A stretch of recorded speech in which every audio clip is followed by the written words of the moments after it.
Welcome to Send Better Emails. All right. Yeah. Sorry, I missed the countdown again. You always did. I should give you a verbal cue, to be fair. No, it's all good. So, Mr. Copeland, we're about to go live. Are you ready? I was watching a clip of Lamine Yamal getting dragged down by a Portuguese midfielder.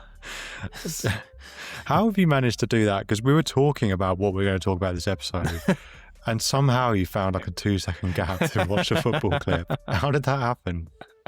I happen to already have the football subreddit open, and so Right. it was just happened to be on my screen when I flicked onto that tab. Right. Okay. Fine. Yeah. And I mean that should give any football fans listening will now have a clue as to when we're recording this, because I guess this will go out quite a long time after actual recording.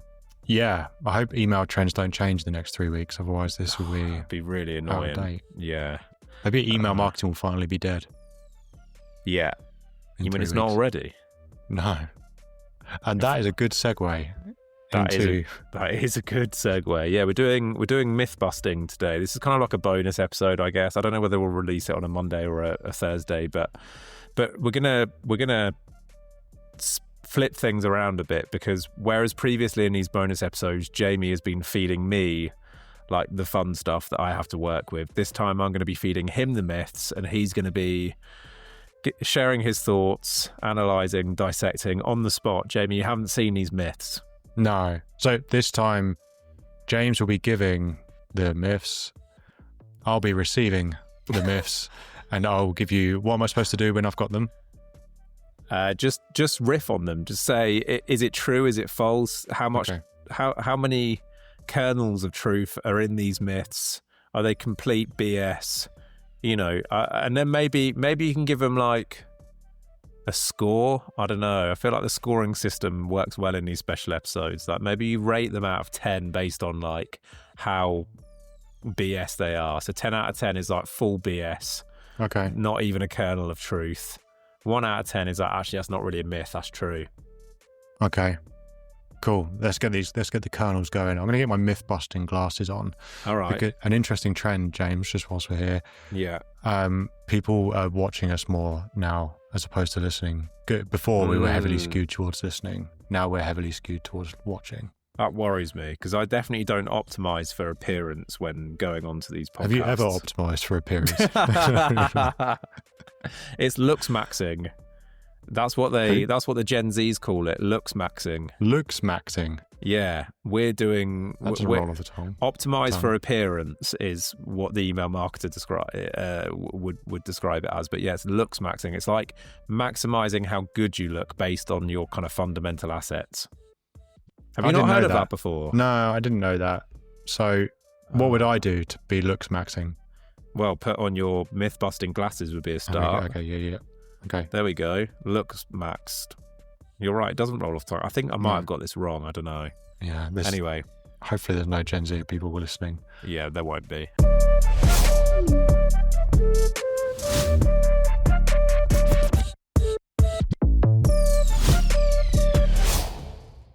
Right, we've got myths to bust. So, without further ado, myth number 1. Mm-hmm. It's better to send your email on a Monday rather than a Friday. Okay. Myth number 1. What are your thoughts? My thoughts on that are, it might be, Okay, but you don't know unless you've tested it. I like it. Okay, good. I feel like I'm under pressure here as well. Yeah, because- it's tough. It's not easy. Yeah. Yeah. So I think every time I give like my take on it, I might just end it with a little inflection. So it's like a question, and then I'm going to wait for your approval, and then I'll be like, okay, fine, good. That was a good Like take. the Australian accent. Yeah. I don't Yeah. know me do. I can't do any accents, so I'm not doing an Australian one. No, that's fine. That's fine. Yeah, I think so. Send day is definitely one of those things that we want to test. And if I was to say, I might say I think Monday is a better day than Friday. That's the only thing that I could say with any certainty. That's my hypothesis. Then I test it, and then I know when I've got enough data whether Monday is better than Friday. But that also goes for every other day of the week. I think there is sometimes we can get hung up on trying to find the perfect day when we have to consider we might want to move on and test other things. Yeah, that's a really, really strong start. Okay, good. We're rating these on the BS scale, right? We are. I do. Before we get to that, I do want to say that you can't cop out of every myth by saying we need to test. At some point, you're going to have to draw a line in the sand. I want to say that now because the other 4 could also be answered with we need to test. Okay. So that you get 1 we need to test, and you've used that already. That's your. That wasn't in the T's and C's. Well, I know, but okay, I can make these up as I go along. I also want to say a quick bonus question before we get to your rating. Do you know what day of the week Matthew McConaughey sends his newsletter? Yes, I do, because I'm registered. I'm signed up to it. Yeah. I'm trying to remember though. Is it Friday? It is. It's a Friday afternoon. Yeah. Which is, I guess, on paper, a lot of email marketers would say that's the worst possible time to send an email because people have kind of clocked off by that point, and people aren't reading their work emails on a Friday afternoon. But that's exactly why McConaughey sends at that time, Jamie, because he wants to be part of that bridge between the working week and the weekend. Yeah, it's the art. I can't remember what it's actually called, but it's all about the art of living. Exactly. Yeah, Life's lyrics of living. That's it. Yeah. Lyrics of living. Yeah, that's it. Yeah. Okay. So, what are you giving that myth out of 10? I actually think I'm going to give that a fairly low score. I think because it's quite a legitimate question. Yeah. Albeit from a naive place. I'm going to give that a 4 out of 10. Okay. On the BS scale. All right. Myth number 2: including emojis will always improve my open rate. So it's down to testing. It is. That's the problem. I was so intent on making the joke, I didn't actually listen to what the question was. Would you mind repeating the question for me? Yeah, including emojis will always improve my open rate. In the subject line, I mean. Yeah. Okay. I think this is a spoiler for when I get around to the BS score. I think it's going to be quite high on the BS score. I don't think it always will. I think there are other things that will impact open rates to a much higher degree than whether or not we put an emoji in. It's quite an outdated thing to be hung up on, I think, as well. Maybe when you created your first MailChimp account, 10 years ago, you might have said, well, do I, I'm going to get hung up on this, and should I or should I not do it? I think there are more important questions around how can I impact my open rate than whether there's an emoji in the subject line or not. It is a tactic. I'm sorry, it is something that you will need to test as well, but it's such a small tactic in a big armory, arsenal of tactics that you can use to impact open rates. So that's my take on that. Is it like obsessing over whether the corners of your buttons are sharp or rounded?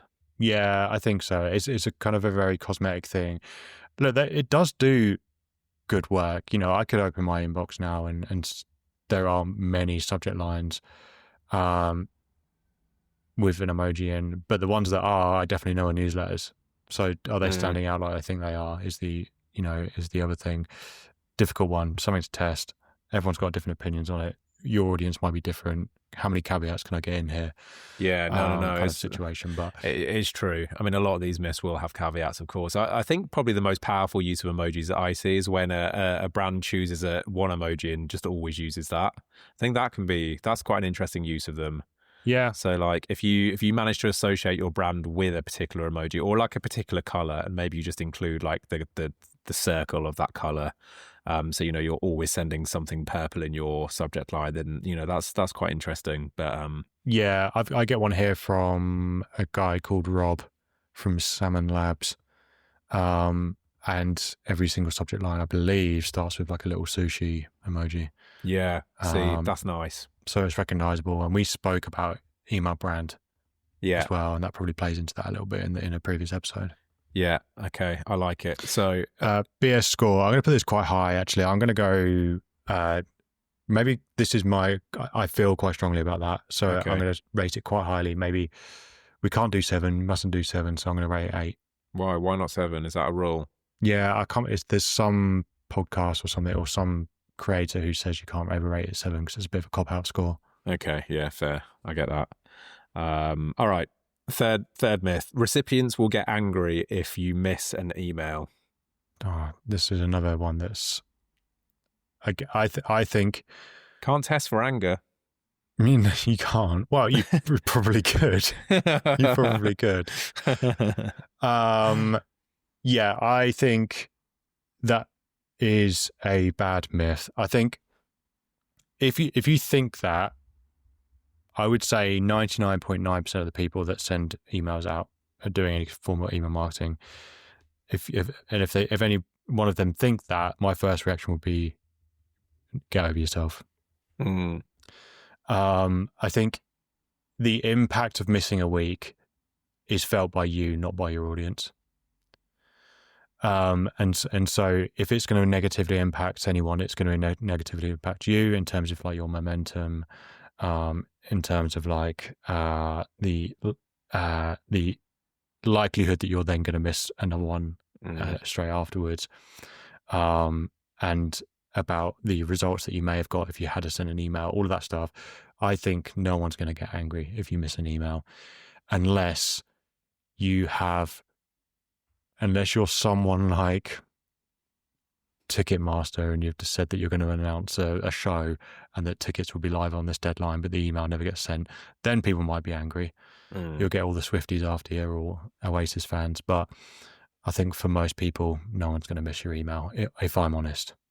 Yeah, I think you're right to put that caveat at the end, because some email is used by businesses as a form of alerts, right? And so whether that is you're getting an email from the Premier League to let you know that there's a fantasy football game week coming up, or whether it's Ticketmaster, some people are depending on emails in order to be reminded of certain things happening, and maybe in those instances it could cause a problem, but generally no.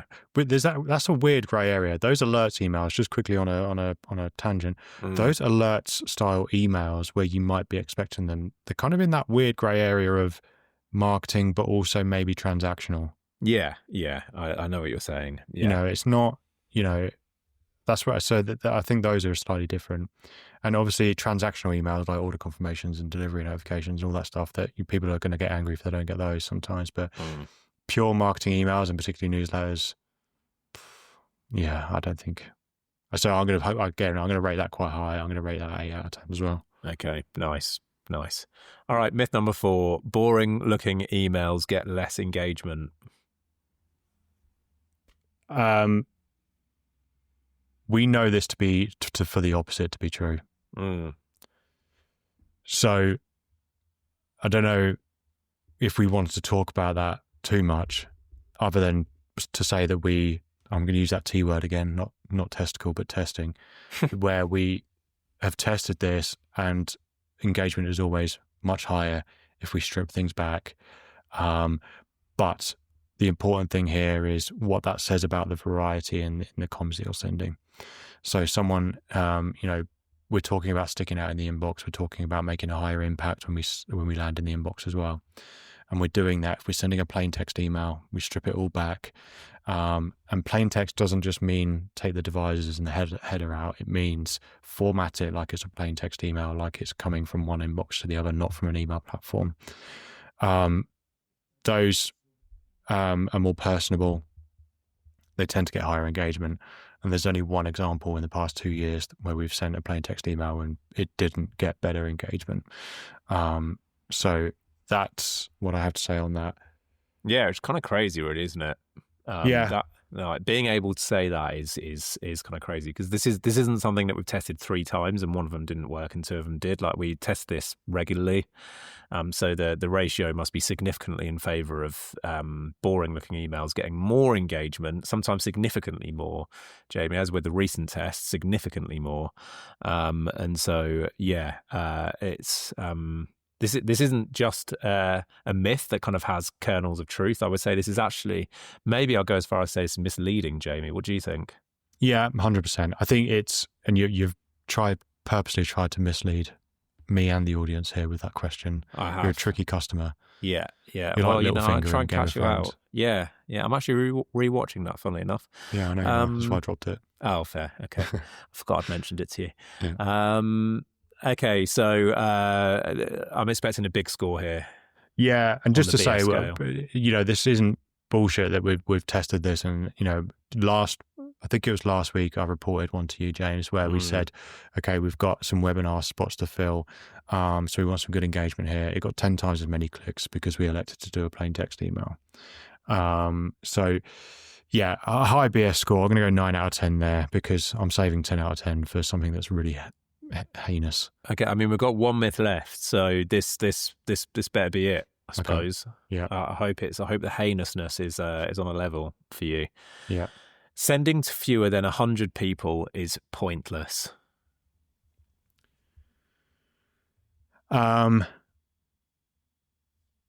no myths here where it's actually true. Is that obviously intentional, right? Because we're myth busting. Yeah, we're myth busting. Yeah, but these are all, what I would say about these myths is that these are all things that at some point either a client or prospective client has said to me. Okay, true. Yeah.